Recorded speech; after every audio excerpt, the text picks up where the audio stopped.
The Microsoft Outlook 2016 program is not only used for sending, receiving, and organizing your emails, but it's also for scheduling events, making appointments, creating tasks and tracking them, and creating and working with contacts, as well as so much more.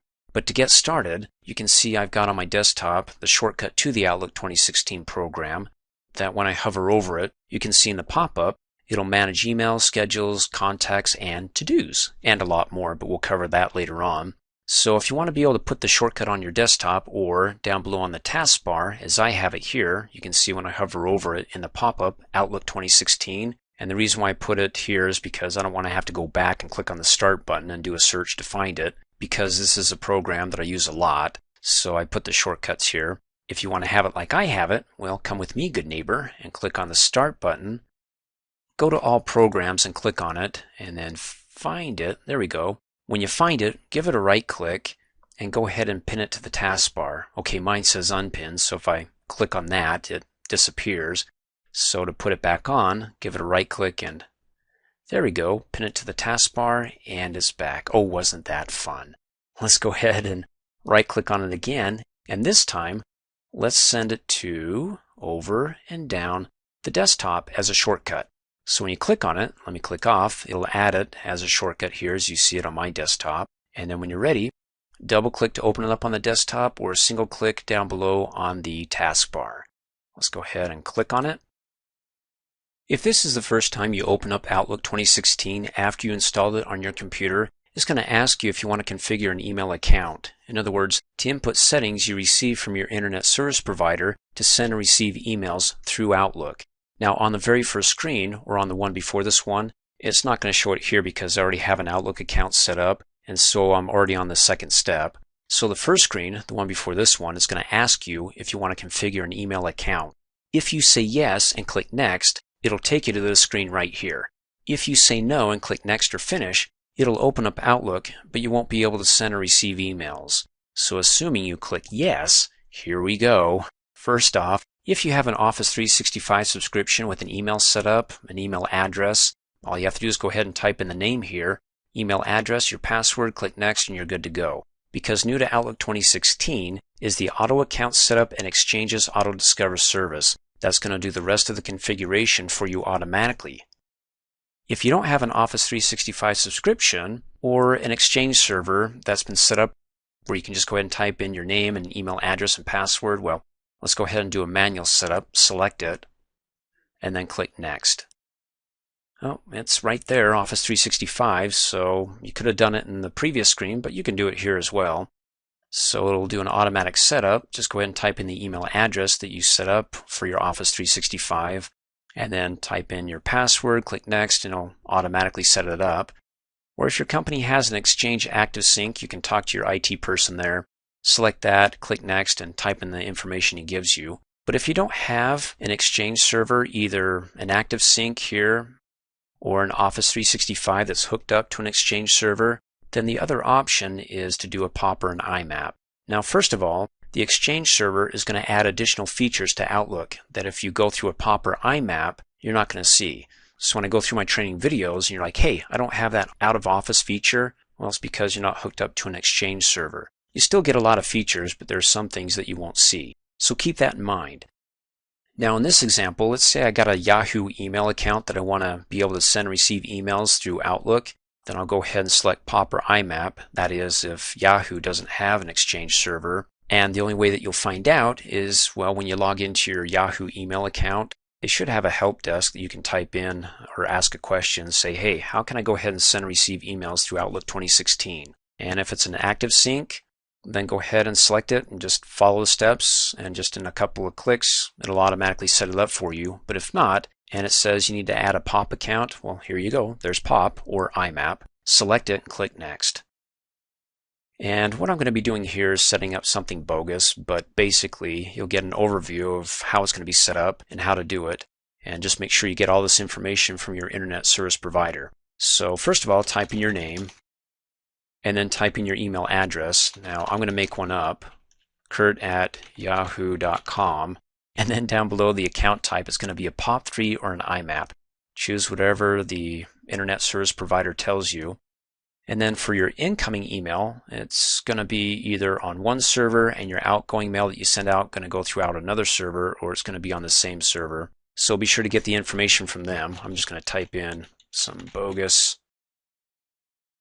server information and then hit tab. And then your username, if it's not the email address, then type in the correct username, and then of course your password.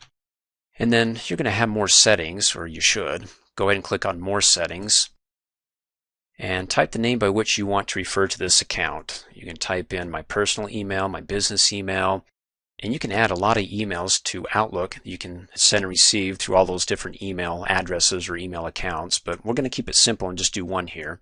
And I'm going to leave the email address as is and not type in like my business email, just kurt@yahoo.com. Then click on Outgoing Server. And by default, a lot of them set it up by checking my outgoing server requires authentication, and then use same settings as my incoming mail server, and then go to the next tab. Well, if there's more information, then be sure to follow the support desk recommendations. Let's go to Advanced. Use the default settings. If you have an encrypted connection, then like an SSL for secure socket layer, then check the box, and most likely you'll be using the following type of encryption connection, which might be the same here, SSL or something else. In any case, I'm going to uncheck that and select None.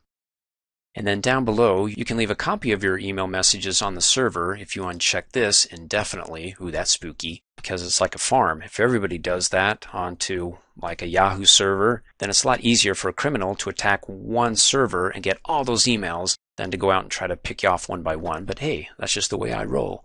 So I don't have that, but if you want to have backups, you can say fine, but remove after so many days. So go ahead and check what works best for you. It's your flavor. Click okie dokie. And then next, you can go ahead and test this to make sure it works before you click next, which by the way, if you click next, by default is going to check for you anyways, because it's going to automatically test it. I don't want it to do that, so I'll just go ahead and do it right now and click test. It's going to check for your incoming mail server, make sure that's set up correctly. If not, you'll get a red X, in which case, uh-oh, and it'll say it failed. If you get a green check mark, you're good to go. And then it's going to check and send a test message out to make sure that you can send as well as receive. Oh, you see it failed. And so I'm going to have to, well, I can go ahead and click stop and then close out and then check all this again, make sure I got it right, and then test it again. And if it works, you'll get green check marks, the test will be successful, and then you'll get a test email that will come into your inbox, of course, after we have this set up. Now, since this is the first time, or assuming it's the first time you're setting up your Outlook 2016 account, you're going to leave this selected, New Outlook Data File. Now, this data file is going to store all your messages, not only your messages, but also anything you do, like when it comes to your calendar, scheduling events, making appointments, creating tasks, also contacts. So it's all going to be put into one data file. Now, if you're creating an additional email account, well, I already have one set up here, then you can go ahead and say, look, I want that email, when I get email from that email address, to be in the same data file as this one that I'm setting up. Then go ahead and choose, I already have an existing Outlook data file, browse for it, find it, and select it. So, as an example, if you have 5 email addresses, they can all have their separate data files or inboxes if you choose a new one for each one. But if you want them all to come into the same inbox so you don't have to search separate folders, then go ahead and just choose the existing one that's already been set up by default. So for example, if you come down below on your taskbar and you click on your Explorer file folder, Windows Explorer, click on it. Over here in the navigation pane, it's got the libraries, and you can see documents, or you can see it over here. Just go ahead and double click on it over here. And you'll see the Outlook files. Double click on that, and there it is. You have your Outlook and Archive. These are the data files. And you won't see the extension of the file name.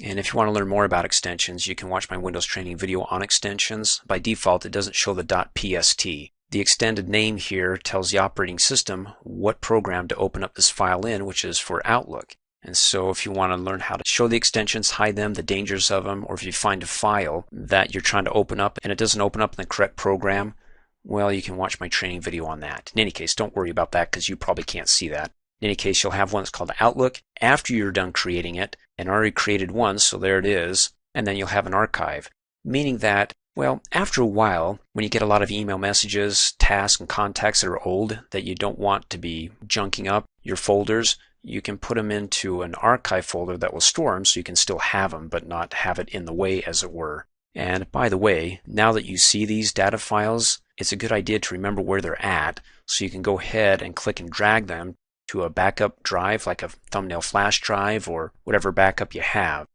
Because if something happens to the data in Outlook, oh boy, you want to make sure you got your backups right. And remember the old adage, if you have one backup, you have no backups. If you have two backups, you have one. If you have three, you have two. Because if that backup fails, and you're like, whoops, I accidentally deleted something, well, you're toast. So I'd rather have two backups of this. In fact, let me come up here and click on the folder, which gives me the address, which is from the C drive. The user that I logged in as is training. It's in the Documents folder, right there, and it's in the Outlook Files folder. Great. So what I'm saying here is I can go ahead and click on Browse and select the Outlook file, so the second email account will be delivered to the same inbox. Okay, that may be a little bit too much for level 1 for the first training video, so let's keep it simple. Let's say that you're just setting this up for the first time. It's going to create a new Outlook data file. That's it. We'll cover this in greater detail in a later training video, how you can go ahead and update these settings and add additional emails. So keep it simple. There we go. Let's go ahead and click Next. And there you go. You're all set. We've got all the information that we need, even though it's bogus information because I have a bogus email account, but it's for the purpose of showing you how to set it up in Outlook. And then down below, it's got checked. It'll set up Outlook Mobile on my phone too. It'll help you through that. I don't want to do it right now. I want to keep it simple. You can add another email account. I don't want to do that. Again, keep it simple and click Finish. And there you go. Opens up Outlook and everything's set up. Now remember, I already have an email address set up here. And so that's the original Outlook data file that the email address is tied to. That it'll come into my inbox here. And then down below, remember, I just created this, Kurt at Yahoo. That's in a separate data file with its own inbox. You see what I'm saying? If every time you add an additional email address to Outlook, besides your original here, you can either have that email deliver its messages to the same inbox. So if you have 5 email addresses, all those emails that people send from those different 5 email addresses you have into the same inbox, or you can go ahead and have them in separate inboxes. And oh, that's just too much for me. I like to keep them all into one. And you can see down below I got a send receive error. Why? Because it doesn't like my bogus account. I don't have it set up correctly. It's a phony email address. I don't even have the password. It may be somebody out there who has a kurt@yahoo.com. In any case, if you made some mistakes and you're like, actually, I don't want this email account, or I need to make changes to it because it's not working, then come up here and click on the File tab, go backstage. Info is selected by default. Go ahead and click on Account Settings and go down to Account Settings. And there you go. There's my original email address, specialk@videotrainingpro.com. It was already set up. And so in this training video, I said, let's go ahead and add another one so you could see what it's like to set one up. So now I have 2. I have 2 separate email addresses, and I now have 2 separate data files. I have one that's the original for my original email address, specialk@videotrainingpro.com, and I have another one right there, kurt@yahoo.com. So if I select it and click on Open File Location, well, it's the same location, my documents, and remember we just had 2, Outlook and Archive.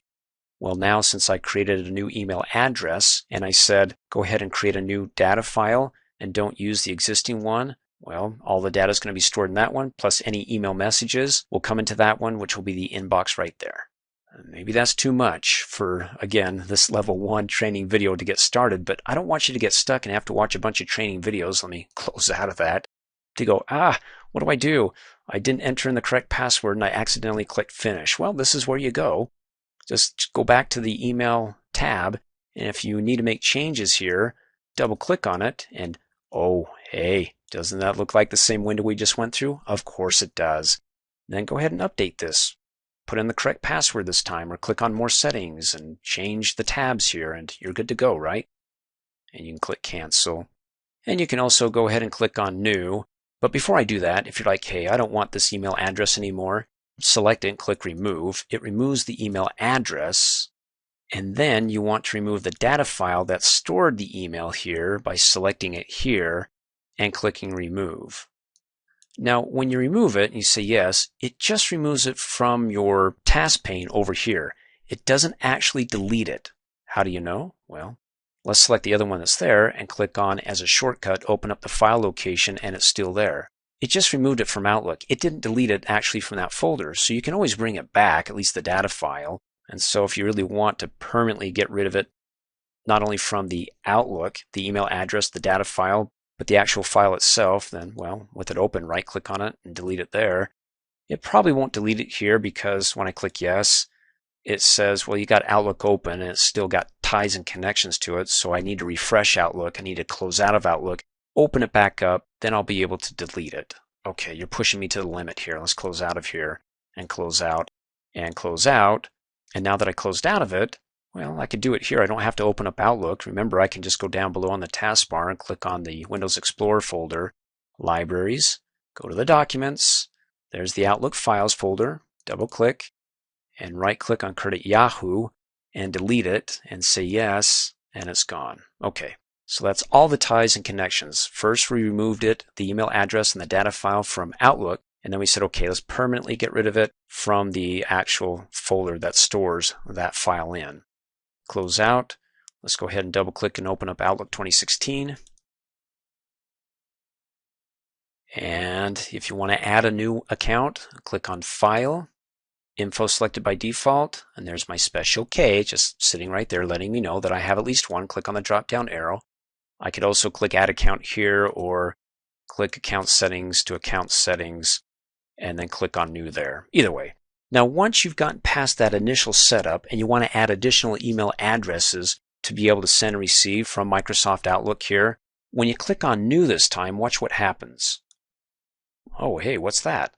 Don't we get that special little window that tells us, well, let me close out. Like when I double click on this one, that lets me set it up this way? Well, no.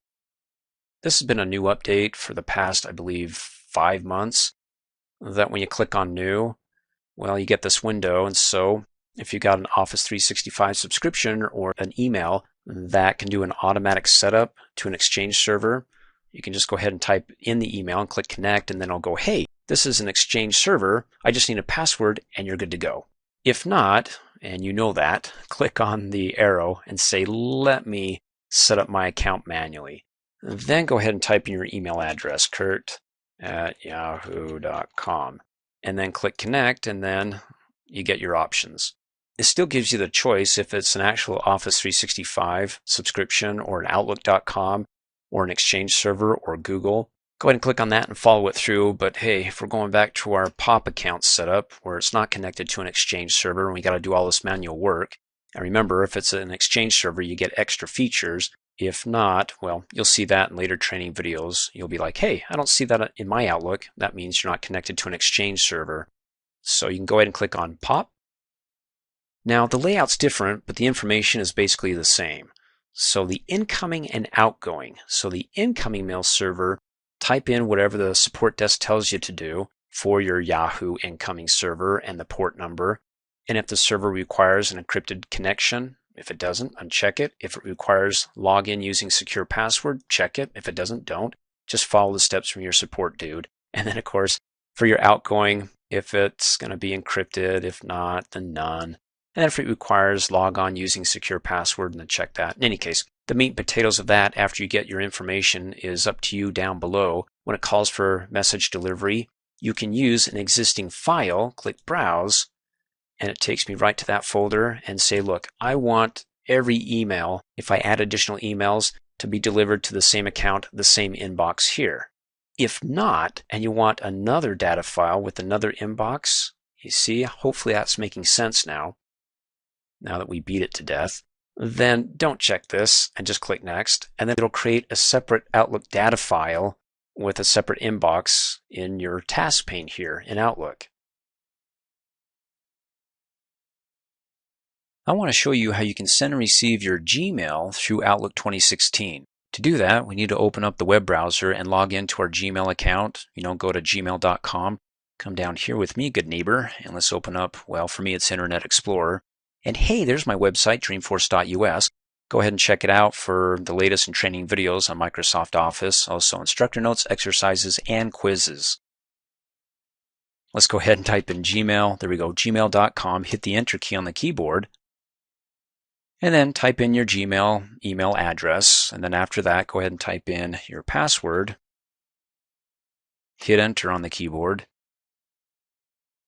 And then come up here and click on the cog or the gear wheel. And then opens up a menu. Click on Settings. And then up at the top, click on the link Forwarding and POP/IMAP. Click on that. And then down below you get two options for setting up or configuring your Outlook 2016 with Gmail. You can do it through POP or an IMAP setup. What's the difference between the two? Well, let's go ahead and click on Configuration Instructions. Let's do it for the POP because Google favors IMAP over POP. So if I do the instructions for POP, it'll tell me why. So click on that. And it says make sure POP is the best way to read your emails.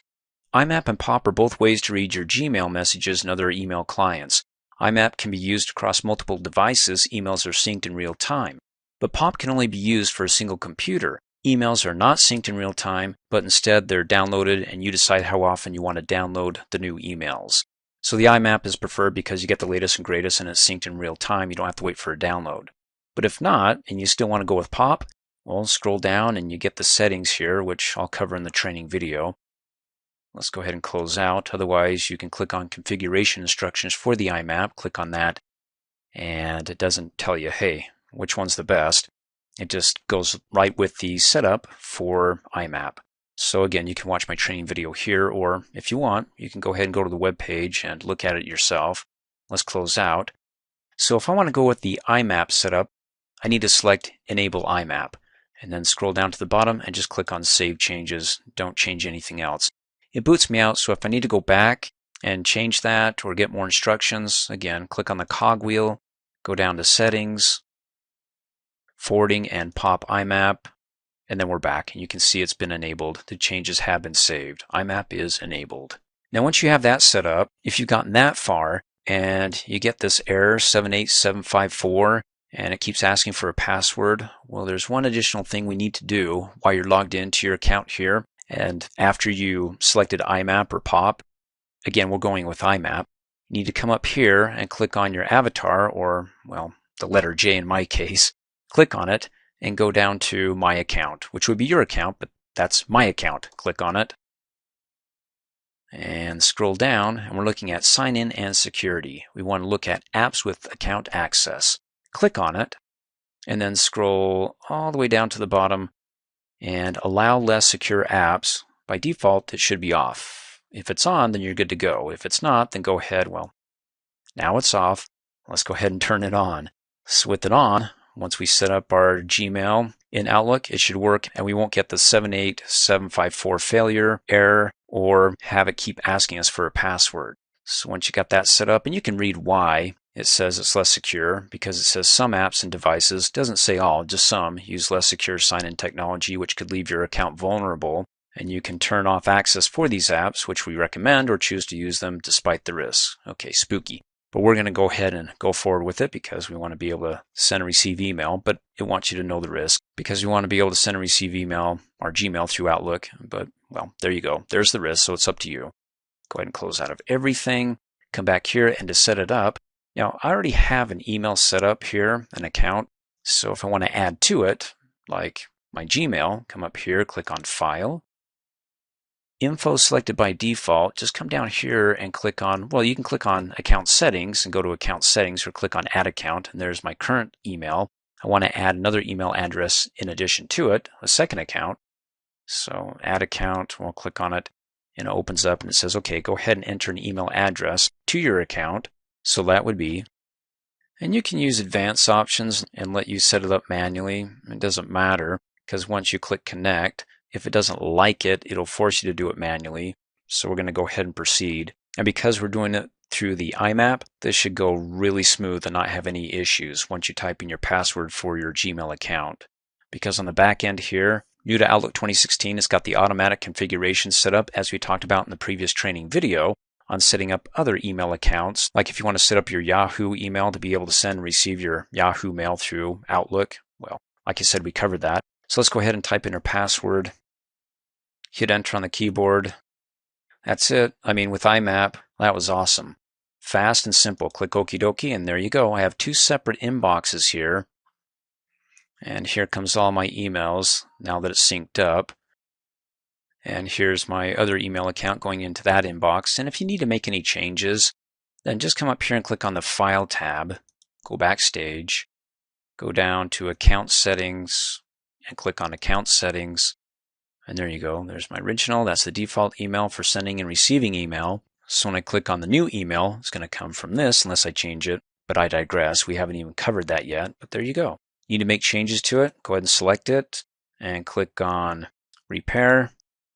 And if you mistype the password, type it in correctly here and get it set up. Or you can just go ahead and double click on it and make the changes there. But it brings up a good point that it's the same setup that when we went to the gmail.com, it had the imap.gmail.com and the smt.gmail.com. See, it set it up for you, the incoming and outgoing server names, when you use the IMAP feature, which makes it so slick. And then over here you got more settings, which there's the outgoing server is set that up, check the box and the defaults, and then the advanced, the incoming IMAP server 993.465, and then use the following type of encrypted connections, the secure socket layer for incoming and outgoing. See, you don't have to do that. Isn't that great? It automatically does it when you do the IMAP, but if you didn't do the IMAP, yeah, it's going to ask you to manually configure all that, but that's okay. Just go ahead and follow this video and click on the link that I showed you to be able to scroll down and configure it for a POP email account as opposed to an IMAP. And then when I close out, mail to keep offline, all of them, or how about the last 6 months. So when you're not connected, it'll have the last 6 months of email in Outlook here for you to peruse through and read. In any case, I'll just go with all. And you can go ahead and click next. When you do, it's going to test the account settings to see if everything passes with a green check mark. If it's a red X, a failure, well, then go ahead and set up correctly. Type in your email address. Most likely that's the issue. Go ahead and click close. It says, hey, you're all set. Oh, thank you. That's so nice. Now you've got your Gmail, at least this one, to be able to send and receive through Outlook 2016. And when you're done, you want to get rid of it. With it selected, go ahead and click on remove. And you can see it's right there. So all the emails coming into that box are routed to the gmail.com. And for the other email address, it goes to that inbox, specialk@videotrainingpro.com. In any case, careful. If you remove this account, its offline cache content won't be deleted, but it'll still be available at gmail.com. It just won't be available offline on my computer here through Outlook 2016. You want to continue? Yes, and it's gone. So that's how you can go ahead and set it up. And in a wink of an eye, remove it. And it's ghosting here. The test message will disappear, and we're good. Every time you open up Outlook 2016, that is after the initial setup, as we covered in the past couple of training videos on how to set up an email account, this is what you're going to be looking at. Well, if you didn't set up an email account, you'll still be able to open up Outlook, except you won't have an inbox because you don't have an email set up for anybody to send you an email for you to receive in a box or your inbox. So I want to go over this main view when you open up Outlook 2016, a brief overview by starting up at the top and going from left to right and then top to bottom. So over here on the left-hand side, you have what's called the Quick Access Toolbar. It's called that because you can quickly access any command on it in a single click.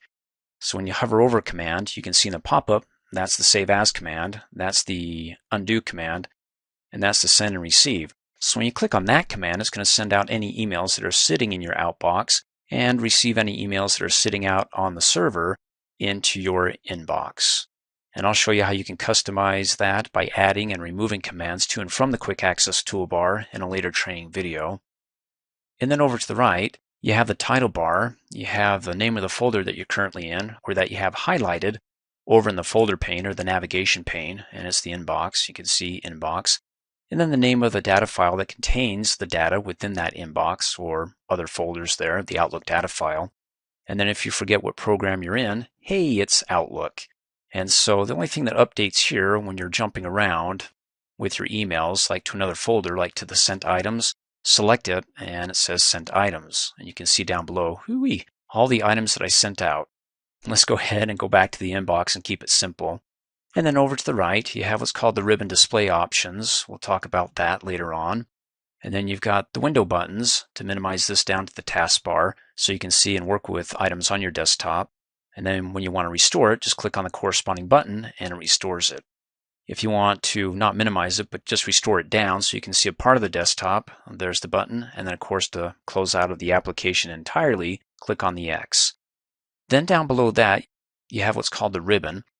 It contains a bunch of commands that are grouped by tab. So the Home tab are the more popular commands, like when it comes to creating a new email message or other new items. And then when you want to delete those items, well, there's the delete button here. And you can see that these commands are broken up with lines, and there's a name in between those lines. So they're in groups. This is the new group for creating new things, the delete group for deleting things, to respond, quick steps. And some of these groups will have what's known as, well, that's a little teeny tiny arrow, but it's called the expandable dialog box button, because there's additional commands that can't all be squozen within here, or less popular commands but are still helpful, that when you click on it, it expands and opens up another window for you to work with additional commands. Let me go ahead and close out of that. And then when you want to see other commands that are available, like when it comes to sending and receiving email messages, folders, changing the view settings for your views, and help, you can just go ahead and click and jump around to these different tabs, which is nice because if it didn't have them broken up into separate tabs, all the commands would be sitting on the Home tab, and that would probably take up about that much space on my monitor, and that's not cool. In any case, there you go. And then to the right of that, they have the Tell Me What You Want to Do, which is new to Office 2016. That it's basically an instant search box. You can go ahead and click in there and type in what you need help with, and it will either bring up the command or give you more information about the command, and we'll cover that later on. And then over to the far right, we have something different. It's the blue tab. Now it's different because when you click on it, as opposed to clicking on these other tabs, it only changes and updates the commands on the ribbon. But when I click on File, it wipes everything clean, and it takes me to what's called, or is known as, the backstage, where I can go ahead and print my items off, like my email messages, my calendar, contacts, as well as customize the environment for my Outlook program by clicking on Options. And you get a list here. There's General Options when working with Outlook. Then you have for emails, you can customize your emails and how you want to send and receive, your calendar, contacts, tasks, as well as customizing the ribbon and the quick access toolbar, which we'll cover later. Let's click Cancel and go back to the Home tab. And then below the Home tab, you have, again, the folder pane or the navigation pane. So when it comes to working with email messages and the folders that they're in, like my inbox for emails that I received, or that I sent, or that I deleted, or additional ones besides my favorites that are also included down below, like things that I started creating, like an email message that's a draft that I saved that I haven't sent yet, and other folders here. So those are the folders, and then when I click on New or I open up an email message, this is the main working area where I can view and edit my email messages. And then down below at the bottom of the folder pane, you have, well, this is the folder for emails. You got the envelope.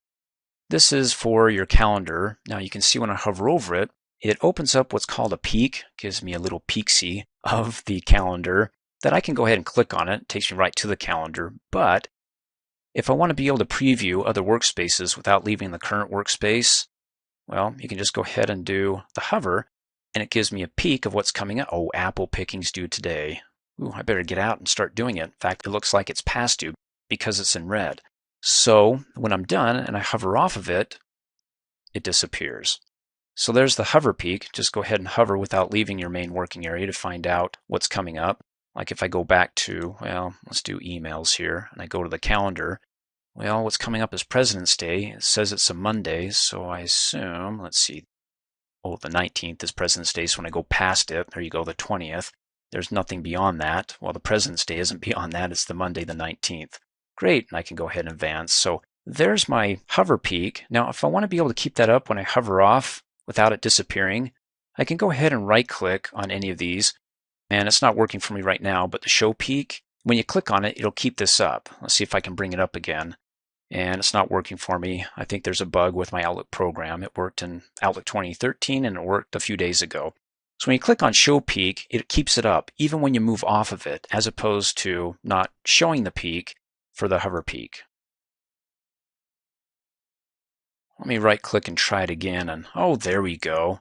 Hey, there's the dock peak. With it checked, it actually takes the peak and puts it over here. And let's go ahead and close out of it. Let's try it again. Let's right click. There we go. It's working now. Just had to do a little refresh. So show the peak, when I click on it and I move off, it doesn't disappear. It keeps it up. But when I click off of it, it will disappear. So if I want to be able to keep it up, go ahead and right click on it and dock the peak. And I don't want to do it for the calendar here. Let's do it for the contacts. Let's dock the peak over here without having to leave the calendar view. So I'm in the calendar view. I dock it over to the right-hand side, opens up the task pane so I can go ahead and search for people without leaving the calendar. Let's go ahead and close out of that. And let's do it vice versa. Go to my contacts. Oh, there's a bunch of fun contacts. And then without leaving the contacts, I can go to the calendar and right-click on it and say, well, show the peak. So it leaves it up so I can hover off of it, move around, then click off and it disappears. Then right-click and dock the peak. And it docks the calendar over to the right-hand side until I go ahead and, of course, close out of that. I go back to the mail folder. So again, over to the right-hand side is the view pane for what I have selected over here in the folder pane. And it's got an instant search box. So if I have a bunch of emails here in my inbox, I can go ahead and click in it and type in, well, boy, I have a bunch of searches before here that you can see. So it remembers my previous searches, or just go ahead and type in a new search. And it will only pull up those email messages that contain those keywords, which we'll cover later on. Like I said, this is a brief overview. So there's the folder pane, the main view pane, and then finally down at the bottom you have what's called the status pane. And it shows me the number of items that are in this folder, and it's 0. And if you want to be able to customize the status bar, you can give it a quick right click. And by default, everything's checked except for quota information. So if you don't want to be able to see like the zoom feature over to the right-hand side, which I'll go over in just a second, go ahead and uncheck it. And it's gone, but I do want to bring it back. So there it is right there. So give it a good right click anywhere to be able to check or uncheck things that you want to be able to see on the status bar. Click off. And then over to the right, you got the normal view, which is the current view. Then you have the reading view, and we'll go over the reading view and the normal views later on. And then you've got the zoom feature that you can click and zoom in to be able to have like tiny text like this, be able to become larger because you're getting closer to it.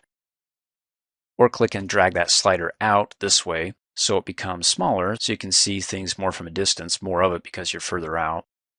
Or you can go ahead when you do have an email message, click on the zoom dialog box to open it up and actually type in numerically where you want to zoom to instead of clicking and dragging. If you can't get it to 99%, click on it. Here opens up a window, type in 99, click OK, and you'll be at 99% when you're viewing your email messages. You can change your color scheme for the Outlook 2016 program, or rather, all of Microsoft Office programs, because what you do in one, like Outlook, it'll update all the others, and vice versa. So for example, up at the top here, when you open up Outlook for the first time, the color is going to be blue. That's the color scheme. Mine's white because I changed it. So to find out what other colors are available, let's go backstage by clicking on the File tab, going down to Options. General is selected by default, so just come down here to personalize your copy of Microsoft Office. Now it doesn't say Outlook, it says Office. So again, when it comes to the Office theme, the color, when you change it, it updates all of Microsoft Office, all the other Office applications like Excel, Word, PowerPoint. So mine's in white. Click on the drop-down arrow and ooh, look at all those choices. Well, I'm going to go ahead and go back to colorful. And when I click OK, it updates it back to its original color. And when I open up Excel, it'll have its default colorful color, green. And so when I go ahead and change it in Excel, File, Options, same place, General tab, down to personalize your copy of Microsoft Office from colorful to white. Click OK, changes it to white as well as all the other Office applications. When I close out of that, we're back to Outlook and it's back to white. The Quick Access toolbar is in the upper left-hand corner, and it's called that because you can quickly access any command on it in a single click. Right now we have our defaults, hover over it, save as, undo, and then the send and receive. When we click on it, it'll send any emails we have in our outbox and receive any that are out on the server to our inbox. So to be able to customize it, you can do one of many ways. One way is to go ahead and click on the corresponding drop-down arrow just to the right of the Quick Access toolbar. And you can see the popular commands, those that are checked, are currently on the Quick Access toolbar. So if I uncheck it, Save As gets removed. Click on it and go back to Save As, and it's back. Click on the drop-down arrow, check like Print. So I'm going to go ahead and click on the Print button, or you can see in the pop-up the shortcut key is Control-P. And let's click on the drop-down arrow. And if you want to be able to use more commands, then go down to the bottom and click on More Commands. And on the left-hand side is a list of all the current commands, the popular commands. On the right-hand side is what's currently being displayed on the Quick Access toolbar. So you can go ahead and go through here. It's sorted alphabetically, the A's through the Z's. But if you want even more, or better yet, all the commands that are available, select All. And it's sorted first, well, by the labels, then numerically, and then A's down to the Z's. We can go all the way down to the, how about moving items around like from folder to folder? So we can go ahead and double click to add that over, that after we click OK, we'll add it to our Quick Access toolbar. Or you can go ahead and let's do another one. Select any one that you'd like to do. In fact, we have Cut, Copy, Paste. Cut is under the C's, so if we scroll back up, and there's our pair of scissors. Go ahead and select it and click on Add. And then once you add them over to the right-hand side, you can reorder them. So what you see at the top is on the left-hand side, left to right, top to bottom. So if you want Cut to be all the way up to the top or on the left-hand side, first in the Quick Access toolbar, with it selected, go ahead and click on the up arrow several times, and it's right up at the top there. And then when you're done, just go ahead and click OK, and there you go. Now, for me, when it comes to having these commands being too close to one another, that I might accidentally click on one when I meant to click on the other. So what you can do is you can add what are called separators, either to give you more spacing in between your commands on the Quick Access toolbar, or to put them in groups like you see here. On the Home tab, you got the New group separated by a separator, a spacer, and the Delete group from the Respond. Well, you can add as many separators in between the commands as you'd like. For example, you can again click on the drop-down arrow and go to More Commands, or let me click off. You can go backstage, click on File if you're in that neck of the woods, and go down to Options. And there's Quick Access Toolbar. Select it, and it opens up the same window. Or, let me click Cancel. You can right-click anywhere on the Quick Access Toolbar and go down to Customize the Quick Access Toolbar, and it opens up, again, the backstage with the Quick Access Toolbar selected, the same window. So from here, under Popular Commands, you've got the separator. You can go ahead and double-click that many times to add it. If you added too many, to remove it, you can double-click to remove it, or with it selected, click on Remove. I'll go ahead and double-click to add quite a few. And then with them selected, I'll go ahead and click the up arrow to add, let's do 2 separators between the Cut command and the Send and Receive. And then this separator, we'll just do it right after the Send and Receive. And then when I'm done, go ahead and click OK, and there's the separators. I don't know if you can see them, but they're very thin vertical lines there, 2 of them. So I've got more spacing between that command and that one. So I don't have as much of an issue now when I come up here and try to quickly click on a command with it being so close to the other one when I've got my separators. And also, if I want to be able to group my commands, you can use those in the same fashion as you see here on the ribbon with the thin line in between, denoting each group. It's your flavor, whatever works best. We can go ahead and remove them without bringing up the window by simply right-clicking and saying Remove from Quick Access Toolbar. And the line disappears, right-click, remove, and right-click, and oh, this is fun. Right-click and remove. And another way that you can go ahead and add your commands to the Quick Access Toolbar is right there on the ribbon. So for example, how about the Delete one? If I right-click on that one, I can add that to the Quick Access Toolbar with the left click. And there's the Delete. I can also add an entire group to the Quick Access Toolbar by right-clicking in a blank area of the group. So how about the Respond group? Right-click in a blank area, add that to the Quick Access Toolbar. And what it does is it finds an image or an icon, a default, that represents that group. And in this case, it shows the reply here, but don't be fooled by it, or the respond, because when you click on it, it opens up and displays everything within that respond group. So if you're over here on the folder tab and you're like, I don't want to go back to the home tab because I have a lot of other commands I'm working with currently on the folder tab, Well, if you have it on the Quick Access toolbar, you can leave the folder tab up, click on it, access the group from the toolbar, and go ahead and choose your command. How about one more? Let's go back to the Home tab. Can I actually add the group's launcher button on the Quick Access toolbar as well? Because when you click on it, it's the expandable dialog box button, which is another name for it. It expands and opens up a window. Can I add that to it? Well, let's find out. Close out, right-click on that little arrow, and say add that to the Quick Access toolbar. And there's the icon that represents it. Click on it. Hey, cool. We can add the group's launcher button here, the expandable dialog box button, to the Quick Access toolbar. And to clean things up, because hey, who likes a messy Quick Access toolbar? Not me. Right click and let's remove those things that I'm not going to be using anytime soon. Right click and left click, and we're back to where we started. You can also customize the ribbon here. As we saw in the previous training video for the Quick Access toolbar, you can add and remove commands to and from the ribbon, also additional tabs to the ribbon. So first of all, before we get started on doing that, let's come up here and take a look at the ribbon display options. When you click on it, the default is to show the tabs and commands on the ribbon. The other is to show ribbon tabs only. Click on it. It collapses it so we don't see the commands. That way we got more room here on our screen. And if we need to access a command on it, well, if you remember what tab it's on, click on it. It temporarily expands it for us to go ahead and delete. And then when we're done, when we click on the command or click off of it, it collapses again. And let's see, let's come back up here and click on it again. And let's do the auto hide. Click on it. Completely disappears, so you got a lot of space here. How do I bring it back up? Well, you can do one of a few ways. You can either come back up here and click on ribbon display options and say that you want to go back to showing the tabs and commands or just the tabs. Click off. But what if I just want to be able to get a quick command and leave it hidden?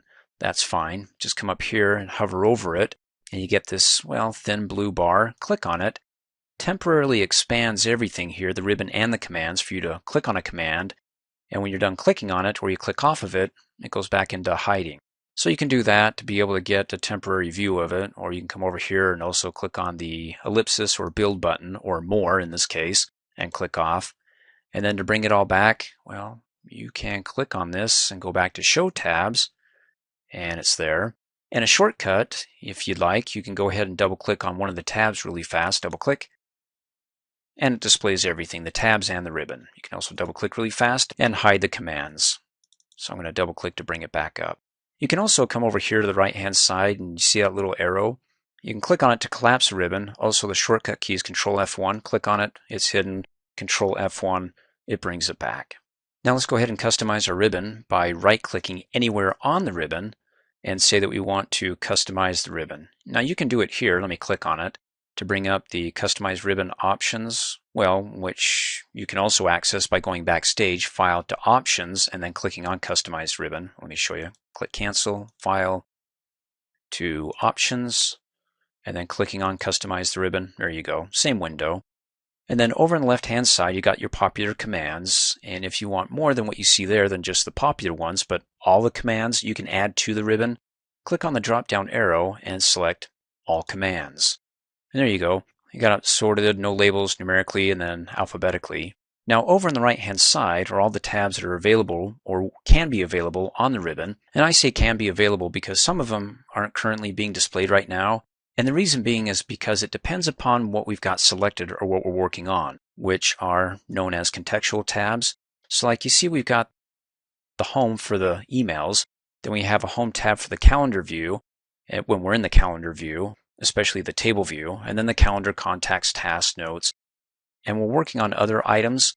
We may get an extra tab that pops up here that's a related tab to what we're working on. Like when we're working on shapes, when we insert a shape or a picture, you'll get its related contextual tab that just has those extra features or commands to help you work specifically if it's on an image or a picture or shape to that element. And then when you're done, you click off the picture or shape, it disappears.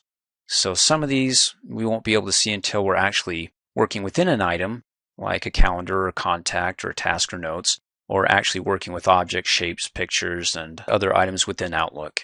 So let's go ahead and keep it simple. Like on the Home tab, we've got a new group, and on the new group, we have the defaults new item and new items. Now you can't customize the group there. In other words, you can't select it and click on the remove because it doesn't give you that option. But you can go ahead and remove the actual group itself, not just the individual items within the group. So when I click on remove, it's gone. So if the only thing that I want on the home tab is not new, maybe just the delete group, I can select all the others and remove them. And you're probably horrified going, oh my gosh, what are you doing? You probably need some of those things. Well, I actually need all of them. But I wanted to show you that when you click OK and it updates it, I'm like, where's the new item group? To be able to bring it back, well, you can go ahead and right-click anywhere, go down to Customize the ribbon, and what you want to do with it selected is to come down here and click on the Reset, and you can reset only the selected ribbon tab, so it goes back to the defaults. Whatever customizations you made to it, it'll go back to the way it was. Or you can reset all customizations, and that not only includes the ribbon, but the Quick Access Toolbar. So let's go ahead and do it just for the tab here, and say reset only is selected, and there you go. Repopulates everything as it was before we messed with it, and click OK. That's nice. We're back to where we started. And let's go ahead and kick it up a notch and do a little bit more. Let's right click and go back to customize the ribbon. So we can't customize the default groups. We can remove them. You can also, well, with the home mail selected, you can't remove that, but you can uncheck it. So it won't be displayed if you don't need it. And so if I uncheck, well, let's just keep it the home tab, and let me bring that back up and click OK. And the home tab disappears. Right click, go back to customize the ribbon, and we'll check it to bring it back up. Now by default, the developer tab doesn't display, and so later on when it comes to working with forms, as we'll talk about in a later training video, we'll need that, so keep that in mind. And you can check it if you want to be able to check it out. I'm not going to leave it unchecked. And how about creating new tabs? So in addition to the tabs, if we click on New Tab, there you go, the New Tab's right there. Let me go ahead and select it because I don't like the generic name, New Tab. So with it selected, let's go ahead and rename it and call it something spiffy. Because hey, here at Dreamforce, everything we do is spiffy. And then go ahead and click OK. And now that we got our spiffy tab, what do we want to add to it? Now, it's already got a group, and you have to have a group before you can add any commands to it. And so with the default name new group, well, maybe it's going to be my cut and paste group. So I can select it and rename it and just call it cut and paste. I'm keeping it very simple, of course. You get the idea here. Now you get the option to go ahead and choose a symbol to represent the group. So that way, when you right-click on the group, as we talked about in the previous training video, to add a group to the Quick Access Toolbar, it's got to choose a symbol that represents the group. And so if you don't choose one, it'll be some default green orb. In previous versions of Outlook it was. So here you can go ahead and peruse through it, and oh, I like him because he's happy. Let's go ahead and click OK, and that represents the group. Now with the group called cut and paste and the symbol that's going to represent it, we need to add some commands to it. And well, we got the popular commands. Let's go ahead and click on the drop down arrow and look at all the commands, and click and drag the scroll bar down to the C's.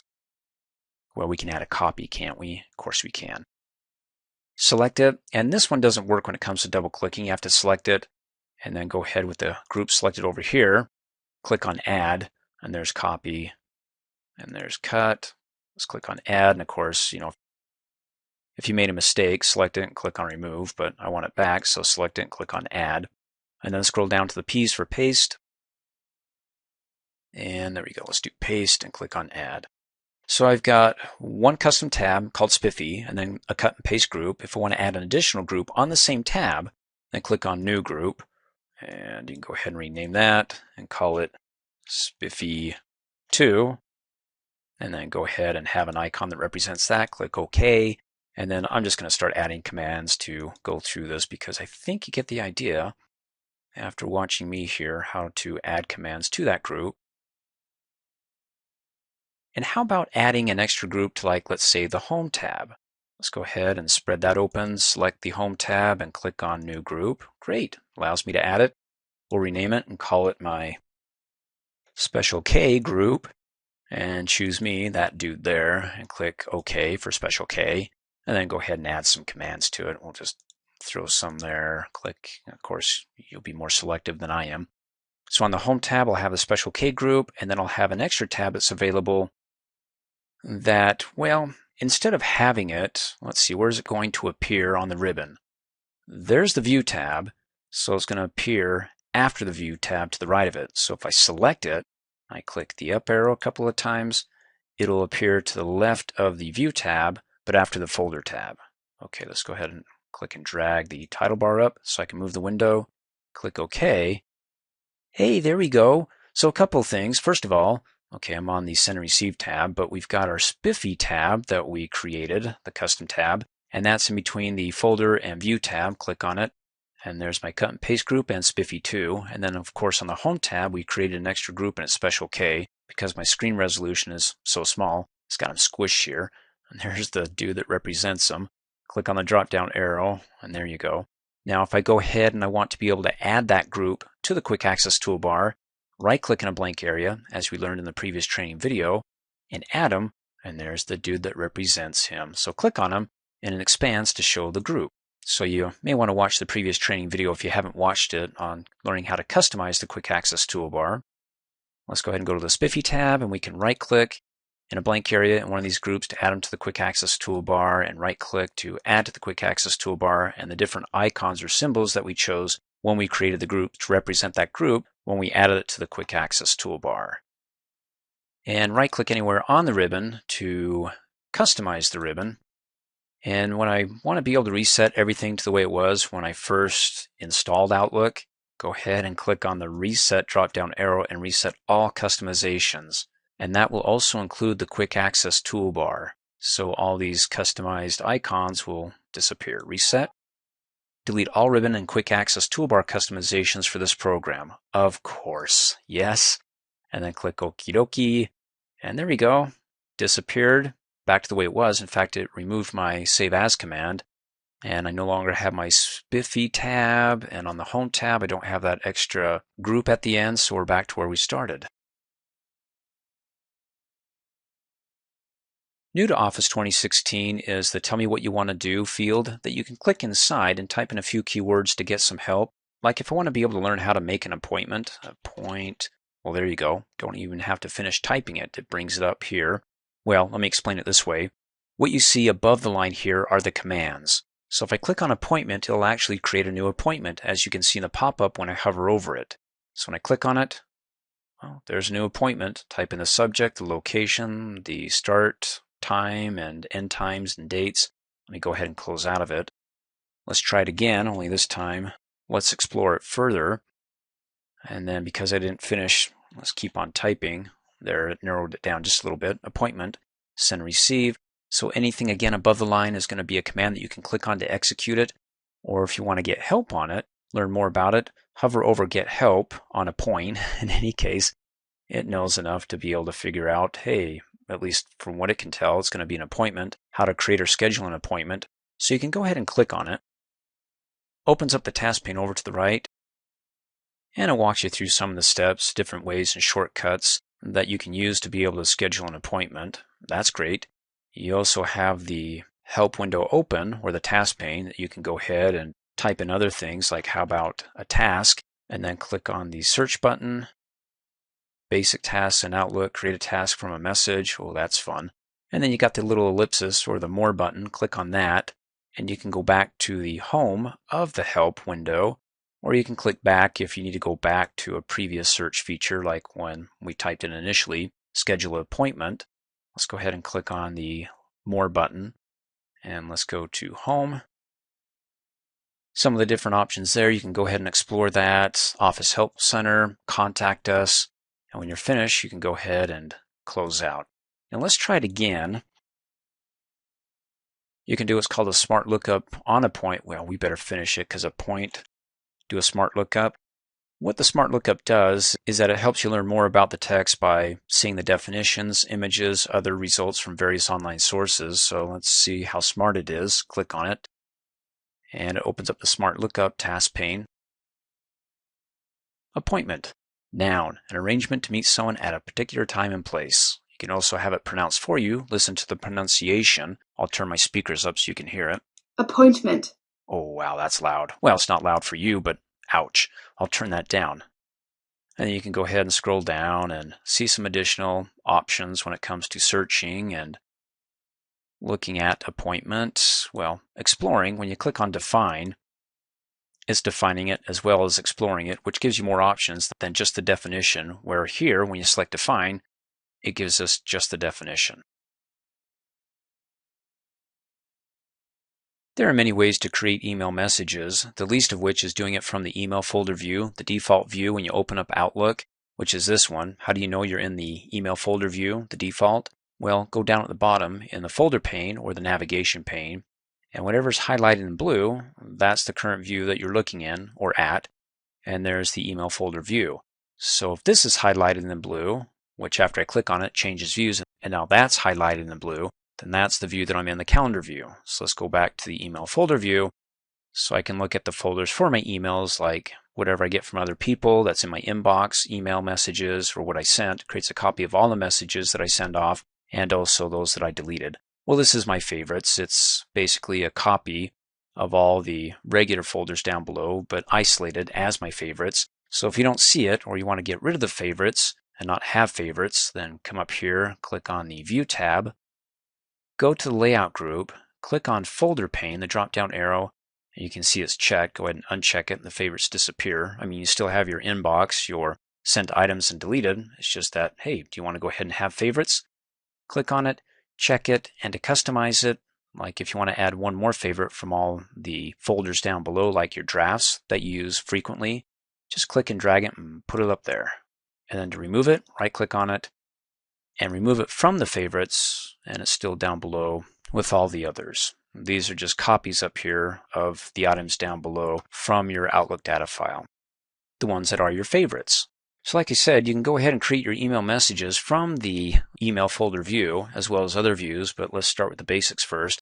So let's come back up here and go to the Home tab. When I'm in the email folder view, the envelope that's highlighted, you can create an email message by coming up here on the Home tab, go to the New group, and there's one way. Click on New Email. There you go. You type in, there's the to field, the email address of who you're sending it to, the subject, and then the body of the message, which we'll go over in just a minute. Close out. You can do it that way, or up here on the Home tab, you can click on New Items and go down to Email Message, as well as, well, creating an appointment in the email folder, a meeting, contact, tasks, and more items. So let's go ahead and click on Email Message. Opens up the same window. Close out. You can also come over here in the main window and double click really fast and it creates an email message. Ooh, that was fast and slickery. Let's go ahead and close out of that. You can use the shortcut keys Control N as in Nancy and it creates a new email message. Let's go ahead and close out of that. And you can be in another view entirely. As you just saw here, we're in the email folder view, but we're able to create new items like a new appointment or a contact. So if I go to the contacts folder, the two dudes, click on it, and there's all the contacts. There's me and Carrie and Ray and all the rest of the gang. So if I come up here on the Home tab in the contacts folder to the new, it's got the same thing, new items. Click on it, and I can create a new email message there without having to leave that contacts folder. Click on it, type in who it's to, subject, body, and then send it off. Let me close out, and I'm still in the contacts folder. But let's go back to the email folder view here. And let's go ahead and double click really fast in a blank area to create a new email. And then up here in the to field, if you got somebody's email address, go ahead and type it in. And I do. I'm going to start typing in. It's K. Now, if this is the first time you're using Outlook, you're not going to get a drop-down list because Outlook will keep track of all the emails that you previously have sent off, the email addresses that is. So I sent one to Carrie, K. Heffernan, and well, if I made a mistake and I typed in Corey, and I'm like, oh, how do I get rid of that? Because it's K. Heffernan at Video Training Pro, or maybe it's an old email address and you don't want it to be pulling up every time you type in, well, the first letter K. I mean, you can continue to isolate that to KH and it eliminates and it only pulls up those email addresses, those people who you sent it to, whose email address begins with the letter KH. But if I go back and I want to be able to cleanse this and not have email addresses that are no longer valid or that I just want to get rid of, I have no use for them, so it doesn't junk up the drop-down list, you can go ahead and click on the X and it gets rid of it. So now I'm just down to 2. And then when you type in the letter K, you don't have to continue typing in the email address. Like if it's going to be to K, Carrie Heffernan at videotrainingpro.com, you can use the mouse to go ahead and click on it and it adds her email address.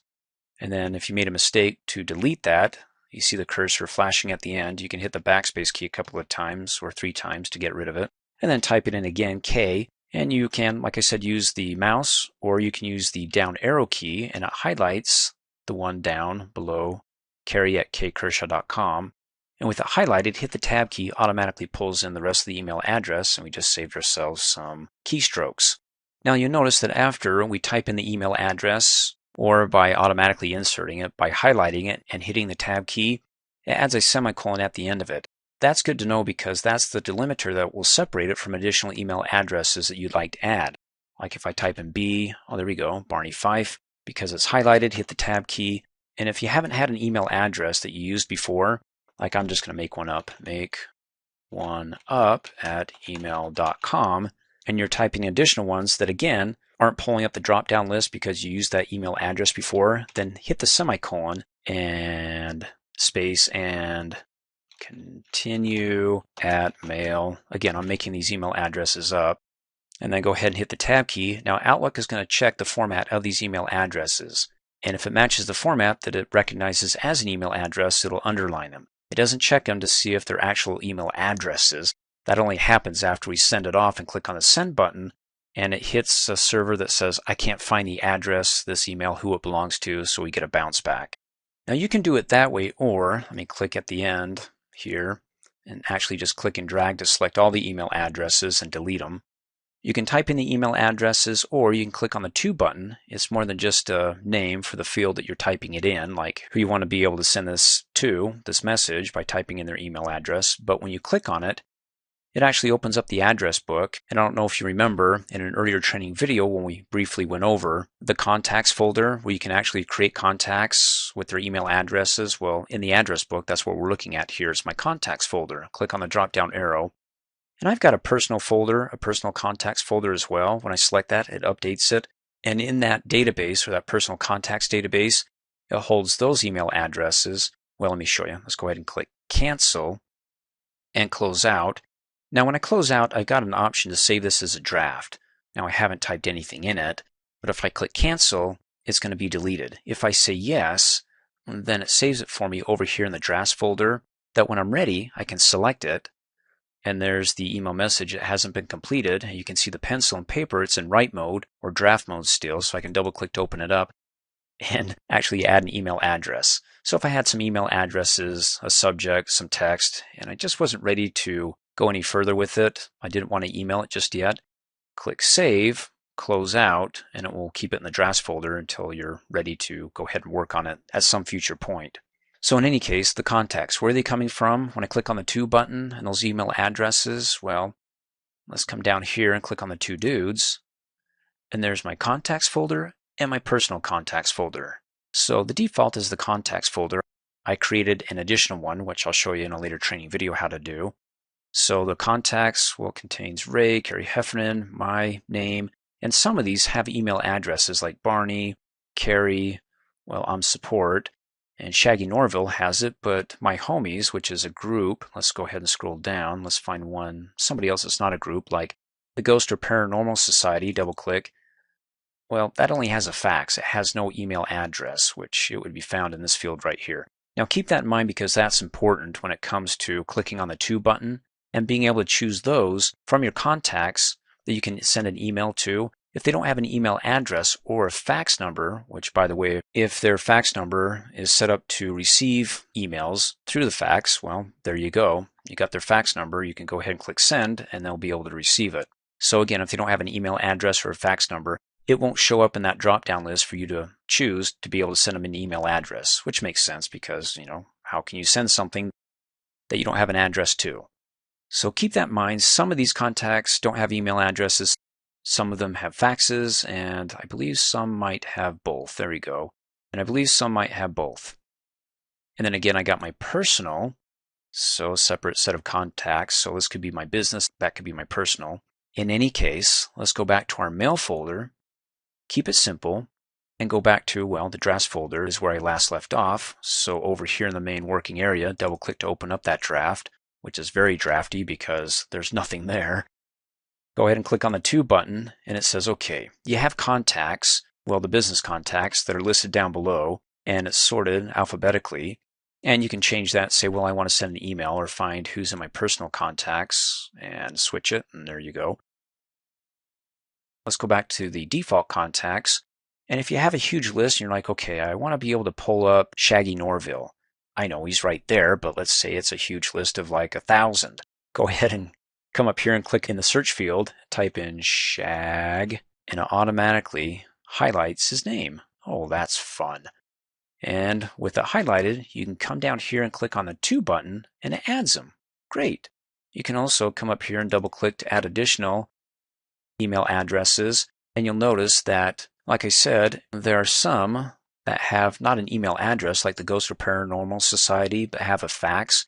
If you can't see it here, you can hover up in between these two column headers until you can see arrows pointing in opposite directions, and then just click and drag, and there you go, the business fax. You can double click to add a business fax to the To field, and it will send an email to that fax, and hopefully that fax number receives emails. If it does and it's set up to do so, then they'll get the email, but coming out as a fax, of course. And those who didn't have a fax or an email address, well, they're not going to get anything. So we can go ahead and click OK, and it adds them up here in the To field. Now, what's the difference between the To field and the carbon copy? Nothing, just protocol or etiquette. In other words, I can come down here and type in, well, I could type in the same email address to carry here. Let's do the other one. So arrow down, hit the tab key. So I can type in additional email addresses down below, and it doesn't matter because whoever's in the To or the CC for carbon copy, they'll get the email addresses. But when they receive it, they'll see that they're in the To field or the carbon copy. And the protocol is that when somebody sends me an email, if my email address is in the To field, that's targeted for me. If it's more of by the way or FYI for your information, where I'm not really asking you to take a specific action, but it's something you should be aware of, then I put them in the CC or carbon copy field. And I can go ahead and type in their email address and use the semicolon to separate each email address, or of course I can click on CC, the button, and it pulls up the same window. Of course CC is highlighted, but it doesn't matter because if you want to add them to the To, well, you can just go ahead and select and click on To add them. If you want to get rid of one in here, then just click after it, hit the backspace key, and it removes them, and then click OK to update it. Or again, you can come in here and hit the delete key to delete what's in front of the cursor, or hit the backspace key to delete what's behind the cursor. Let's go ahead and do it again. Click on the To or the carbon copy, and with it highlighted here, if I go ahead and double click on me, because it's highlighted, it adds it to the CC field carbon copy. But what's up with the BCC? That's the blind carbon copy field. So whoever's email address you put in there, like, well, let's get rid of me here. Select, hit the backspace, and let's go ahead and, with me highlighted, click on BCC and click OK, which you can see it's not available by default when you create a new email message.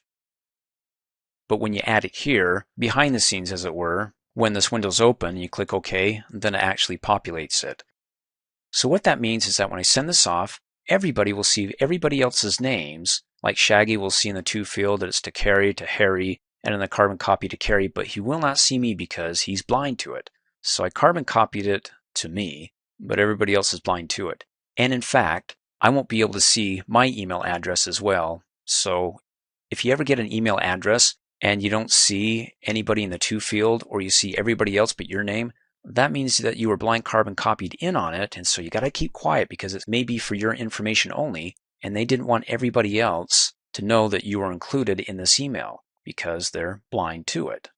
Which brings up another good point. If you want to be able to go ahead and delete everybody's emails here and put them all in the blind carbon copy, that's probably a good idea because when you send it off, nobody who you address this to will be able to see anybody else's email addresses. So that way they don't look up here if you did put them in the To field and go, oh great, look at all these email addresses, I can go ahead and spam and send them an email on the latest nifty product that I have for them. No, unless it's somebody you trust that won't take those other emails and harvest them and start spamming everybody else, then go ahead and leave it in the To or carbon copy field. So there's a couple different ways that you might use the blind carbon copy field for. And you see that little pop-up there? Well, let me go ahead and type back up in here in the To field because I got a picture for, let me backspace, Kay Heffernan at Video Training Pro. She's in my contacts. When I hit the tab key and I hover over that email address, well, you see I've got a picture for her. As you saw when I went to the contacts folder, that is a quick reference and go, oh, that's right, that's the Carrie I'm talking about, as opposed to a dozen other Carries. In any case, you can have a picture of them.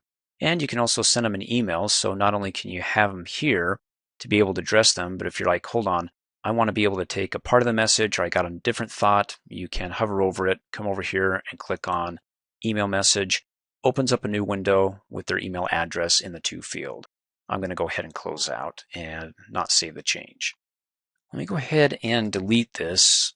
And in fact, let's close out of here because I want to show you something else that I know I've got my draft still, but when let's double click to open a new email message, that if you want to be able to have the blind carbon copy field here up permanently, unless of course you want to hide it again because by default it's hidden, then with the email message open, come up here and click on the Options tab, go to the Show Fields, and there's BCC. There you go. And there's the explanation behind the BCC. Click on it, and it adds it right there. And it will always be there when you create new email messages from this point forward. So if I close out of here, and I double click in a blank area, you see it's still there until I come up here and click on Options and remove it. So any future email messages that I create, it won't have the BCC field. And right next to the BCC field is From. Now, if you have more than one email address or account set up in Outlook, you can click on From and you get a drop-down arrow. Now, I just have one, specialk@videotrainingpro.com, but if I added additional emails like my Gmail, so I have 2 emails or 2 email accounts, I can click on the drop-down arrow and say, okay, this one's going to be for my Gmail. So I'd select, it would be listed there, not under other email addresses, but I'd have Gmail there. And it would switch that out. So when I send it out, whoever I addressed it to would see it coming from my Gmail email address. So that's pretty cool and nifty if you ever use it. And for me, it's nice to have up, but since I'm not going to be using it, I'll go ahead and deselect it so it's not available in any new email messages that I send. And close out. Now let's get this email message up and out. So this is the draft still. Double click. Oh boy. Well, let me just do this. Let's get rid of everybody's email addresses except for Carrie Heffernan because I know that's a legit email address. And be sure to delete the semicolon there and just have kheffernan@videotrainingpro.com. And so next, let's go ahead and type in a subject for our email message. We can just say, like new website. Let's do that. And then go down below in the body of the message and explain why you're excited about, let me give an exclamation point here, a new website or what new website you're talking about. You can either click down below or with it up here, you can hit the tab key from the keyboard and get down below into the body and then type in, hey Carrie, here's a link to my new training video website, www.dreamforce.us. Now because this is an actual website, the URL, when I hit the space bar, it does what's called an autocorrect.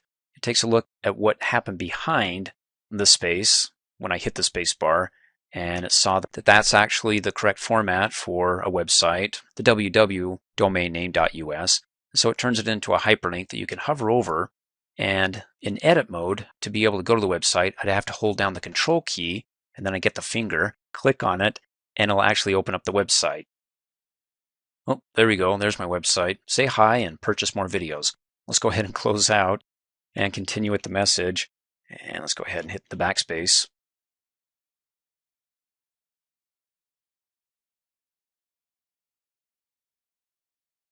There we go. You can sign up for the newsletter where we offer discounts on our videos and the latest releases. And if you like our training videos and find them helpful, then good monkeys, tell us about it. And then go ahead and close with the signature, like best regards, Kurt Kershaw. And then when I'm ready, all I have to do is go ahead and click on send, and it puts it in the outbox. Before I click send, if I'm like, I'm not ready for it yet, remember you can save it, close out, and it's in the drafts folder right there, all ready to go. So before I double click on it and open it back up, there's the outbox. So with it open, when I click the send button, it puts it in the outbox, and if I have it set up to do an automatic send, once it hits the outbox, then I'll shoot it off. And I'll show you how you can do that, as well as, well, when it comes to sitting in your outbox, if it doesn't do an automatic send, that you'd have to come up here and either click on send and receive. See how fast that went? You can click on it there, or if you're on the home tab over in this neck of the woods, you can click on send and receive there as well. So it sends any email messages that are sitting in the outbox folder out to, well, in this example, Carrie, but it's sitting in the drafts folder. I haven't clicked the send button to put it in the outbox, as well as receiving any email messages that somebody sent to us that's sitting on the server for it to come back in. Now this is set up by default to automatically send when I click the send button after it goes to the outbox to shoot it out, and to be able to receive email messages or to check the servers every 5 minutes, as opposed to not checking at all and then me going, I wonder if anybody actually sent me an email. I'd have to manually come up here without that automatic setting and click on send receive to not only send, but check and see if anybody sent me an email and receive it into my inbox.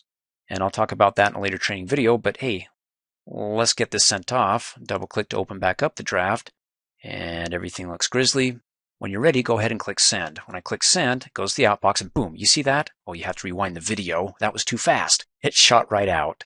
And down below on the status bar, at the same time it disappeared, the one that was sitting in the outbox, a little bar flashed as it was sending it out. And that's it.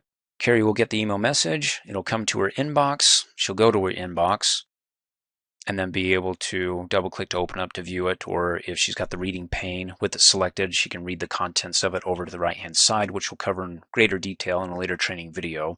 And one more thing, every email message you send off, there'll be a copy of it in your sent items folder. So select it, and there it is. Double click. So if you're like, what did I send her? Oh, there we go. New website. That's right. Hey, go to our website.